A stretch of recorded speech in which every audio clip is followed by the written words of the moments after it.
I knew that it should be a revenge story, partially because that's just most of these Viking stories are revenge stories, but a good revenge movie works.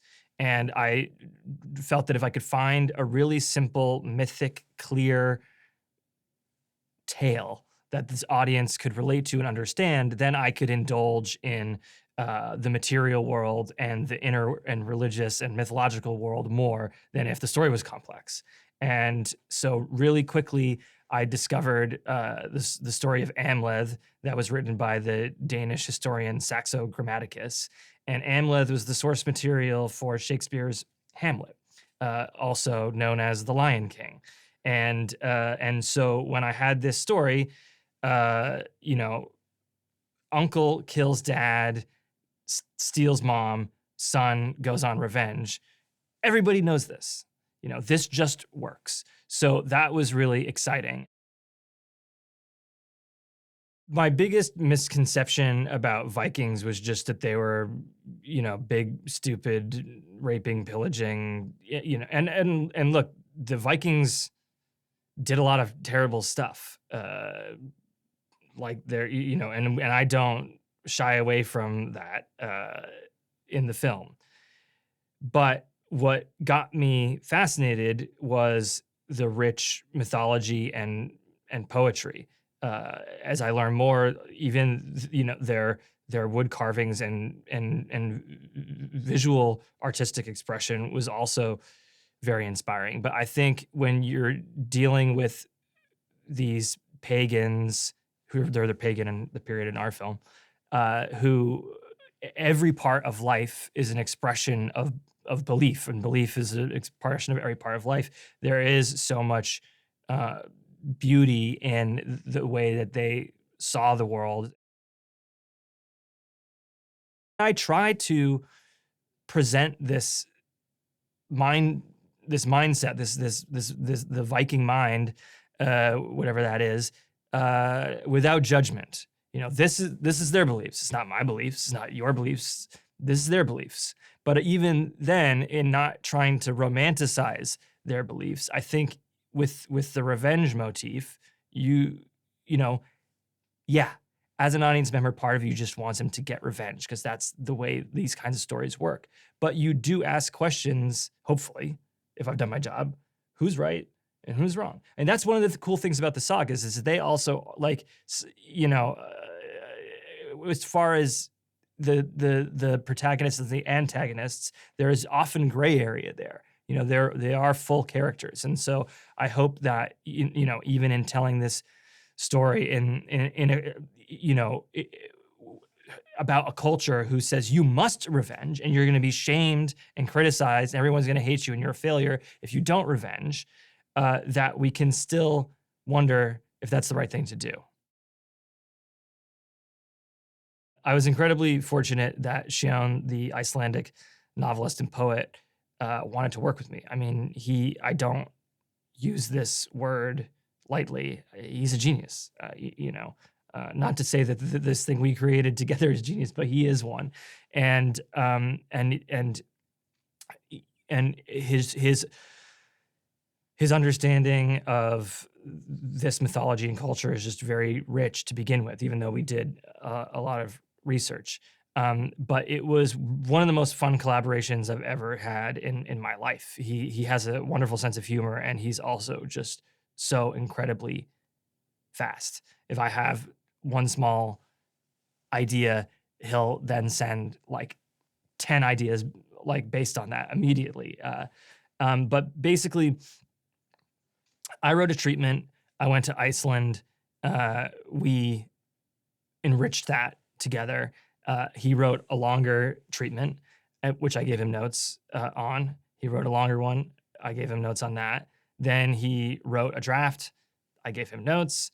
And then he wrote another draft, and then I revised that. And then we revised together. Early on, with the first the first treatment that I sent Alex, they went. It began in Denmark, and then as a Viking raider, as a berserker, Ulfhethnar, he went to Scotland. And Alex said, oh, we've seen like raiding on the British Isles a lot. Like, why don't they go to the land of Rus or modern day Ukraine? And you didn't have to force me. I love Ukrainian folk culture, so I was incredibly happy that he suggested that, and it changed. Olga became Olga, the Cirrus became what she, all this stuff. So it was very, that was a great addition early on. Amleth is an interesting character in Saxo Grammaticus because he's someone who is playing a fool, which is what Shakespeare really takes advantage of, is someone who's pretending to be mad, which is not what we're doing here. He plays sort of a dullard when he's disguised as an enslaved person on the farm. But I think what we wanted to make Amleth feel like a protagonist in these Icelandic family sagas, who are these kind of anti-heroes. They're often outlaws. We were looking at Native American dances where people kind of transform into bears and wolves, and also war dances from like Polynesia and Africa, and then tried to understand how, there's a few images that we think are Germanic war dances that exist from actually mostly a little before the Viking Age. And so we tried to, how can that influence this static image of a guy holding two spears? And so we worked with our team of core berserkers on this, but and I think it was really one of the most satisfying things and helpful things for Alex was that berserker transformation. Alex has said that he was glad that we didn't do it right away because he had a few weeks to get to know me and Jaron and how we worked better. But after we did that scene where he really just completely lets go and does something I haven't seen him do on screen before, he was just Amleth the rest of the shoot. Like every take is a usable take. He was just, in it. And I think, how can that not be cathartic for you as a person to perform that? I purposefully cast Arthur Novak as young Amleth, who really does look quite a bit like Alex when he was 11 or 12, but also he's a sensitive child, and he seems gentle. So in the initiation ceremony, when he has to now like become a man, it hopefully seems quite intense because he seems not ready to be a man. And then he's thrust into this situation. And then to see through his uncle's acts how he has become this beast that is Alex with shoulders up to here, that initiation ritual is a step in that direction. It was lucky for me that the handsomest, famousest, biggest, Nordic actor wanted to do a Viking movie.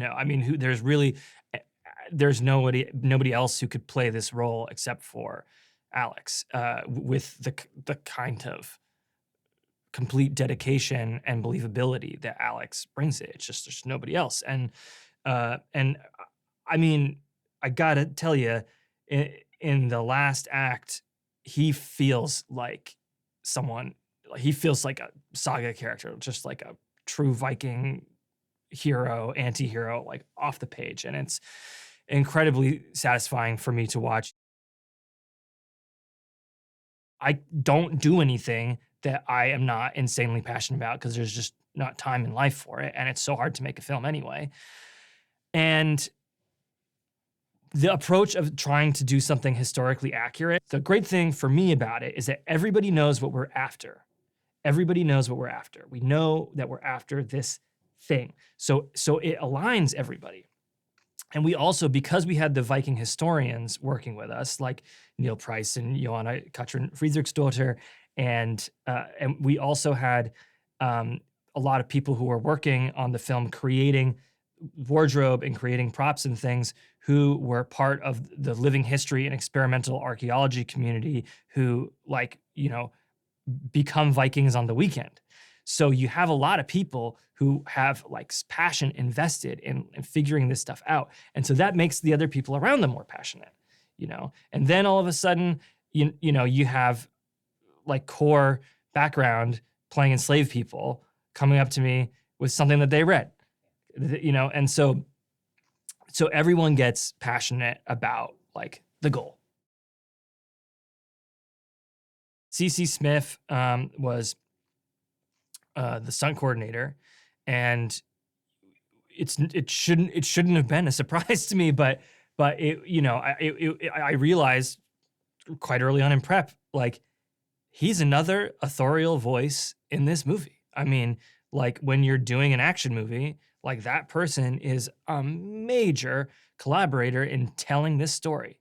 And CC was, he's very experienced. Also, his expertise kind of comes in sword fighting. That's what he loves. And I shared with him a bunch of YouTube videos of this, of people who like hypothetically think they know how Vikings fought based on, why is the crossguard so small on their sword? People must have realized a bigger crossguard would give more hand protection. But then this guy's kind of arguing because the size of the shield, there's a reason, whatever. But we looked at that kind of stuff to think about how can we create some fighting styles that are new.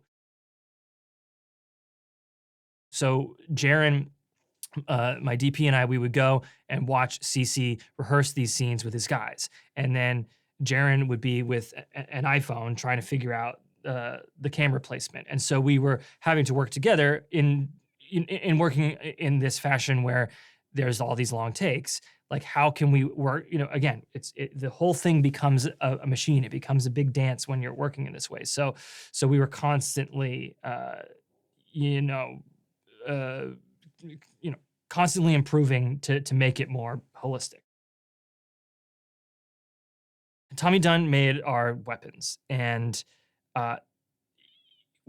so Craig, the production designer, Linda Muir, the costume designer, they know how I work, and everyone else didn't. And this idea that don't look at pictures of Viking swords and then design a cool one with a dragon on it. Just make me that sword, or make me like that sword hilt with that blade, maybe that pommel. But that's it. It's like, just do the research. And it was actually hard for people to wrap their minds around at first. Everyone got there and everyone enjoyed it. But Tommy was the first new person who was like, you want me to make museum replicas? Got it. And he made, really incredibly beautiful things. How do we create something simple that's based on the research entirely, that also feels like something that came out of a post-tribal civilization and just feels grounded? And how do you make basically wool tunics, and that's just about it, like, cool, without trying to make them cool?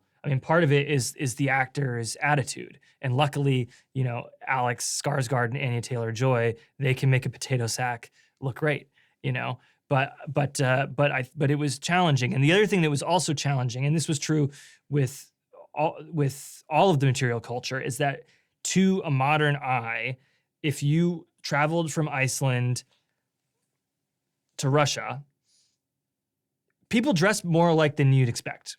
People dress more like than you'd expect because also, the people are trading and raiding, and so all this stuff's getting passed. There are certainly very different things, but we had to focus on the differences in order so that when we would go to the land of the Rus and we're with this Slavic village, you understand, like, this is a community that dressed very differently from where Amleth grew up. King Orvindil Warraven is played by Ethan Hawke, and he is a handsome, proud Norse king of a petty kingdom north of Scotland called Hrafnsey, or Hrapsi, as Icelanders would pronounce it, which is insane. And it means Raven's Island. None of that's in the movie to that specificity, but so you know. And then Gudrun, Queen Gudrun is played by Nicole Kidman, and she has some secrets that shall not be told on this EPK.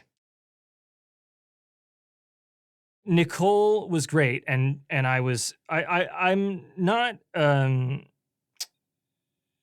I've been doing I'm not look, this is only my third film, but I've been doing it long enough that I don't tend to like get intimidated by actors, and certainly on set we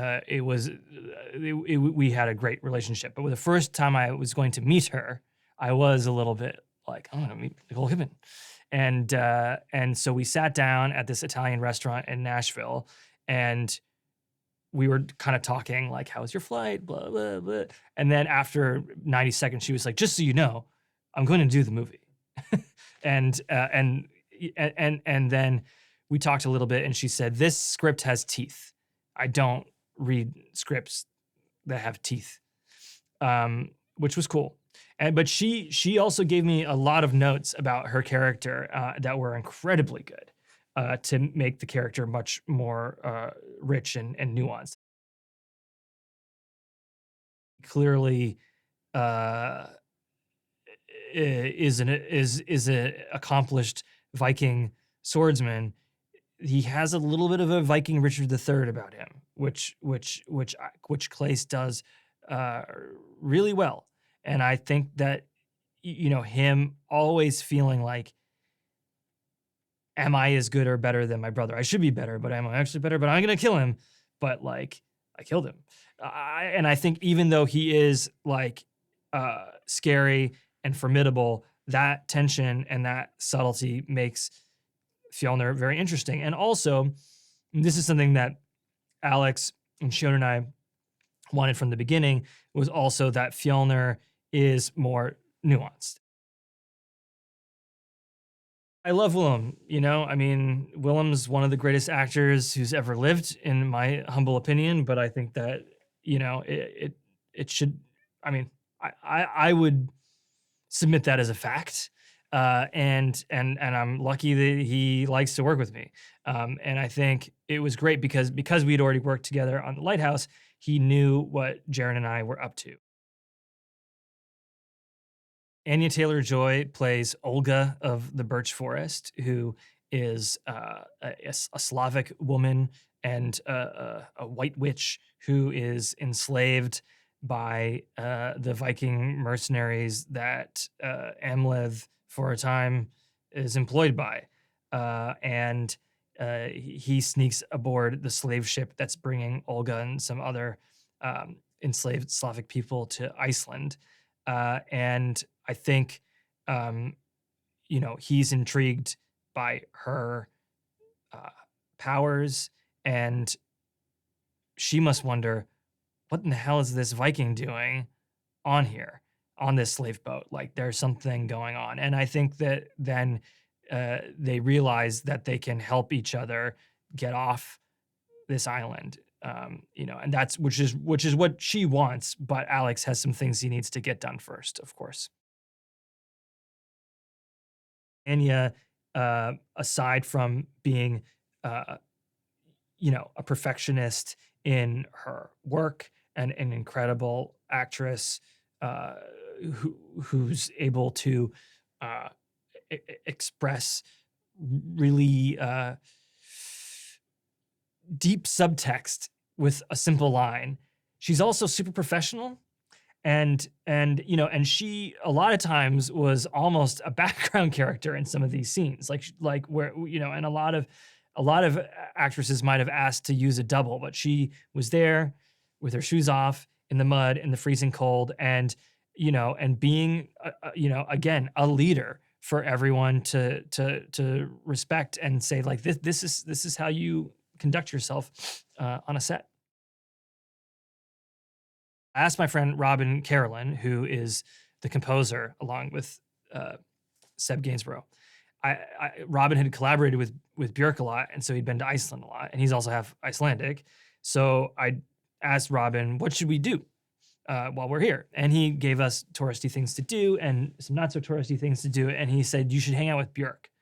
And I was kind of, I said, please, it's fine. Like, no, that's okay. You don't need to anyway. And then Björk texts me suddenly saying, please come over to my house for dinner. I'm making salmon and I'm inviting my friend Shion and his wife Ausa. I think you guys would really get along with them. And I said, to myself, I don't even know you. Like, why do you think I'm going to get along with your friend Shion?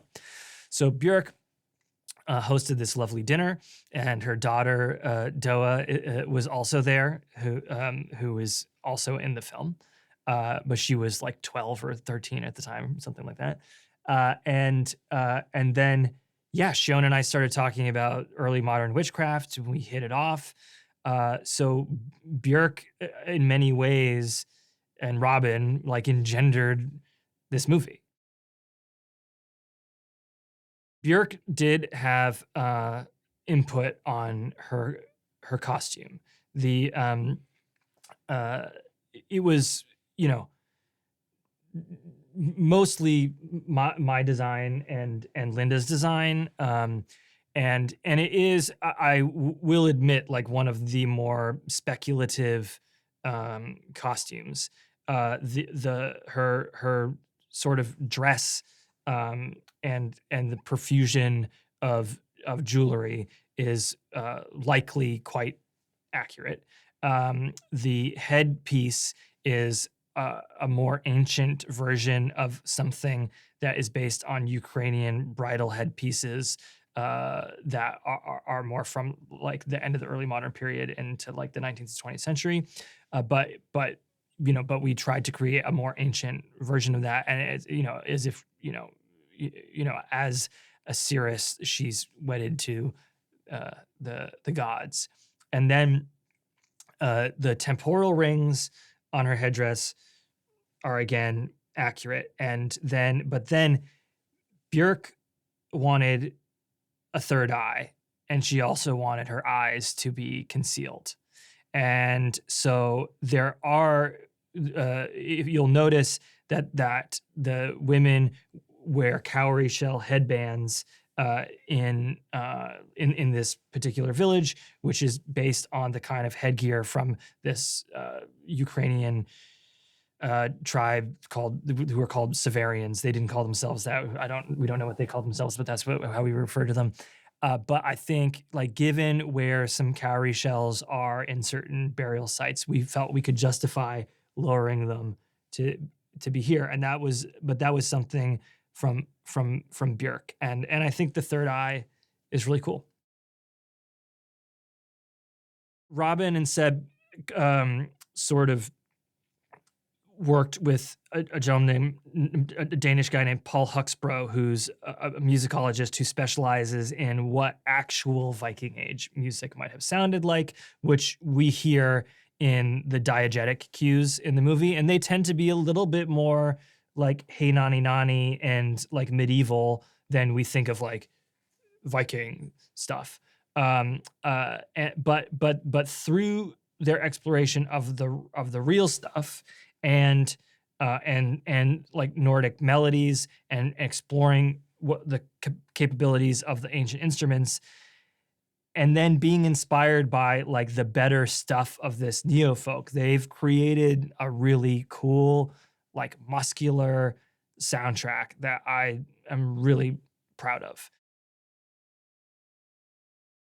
Ingvar is the Laurence Olivier of Iceland, and he's like fairly unknown here. But I mean, he plays the third seer, and he has to go toe to toe, charisma with Defoe and Björk, and he totally succeeds. I mean, like that. I love him in that scene, and also he tends to play sort of depressed Icelandic policeman in Nordic noirs. So this is like the complete opposite of the kind of roles that he usually plays.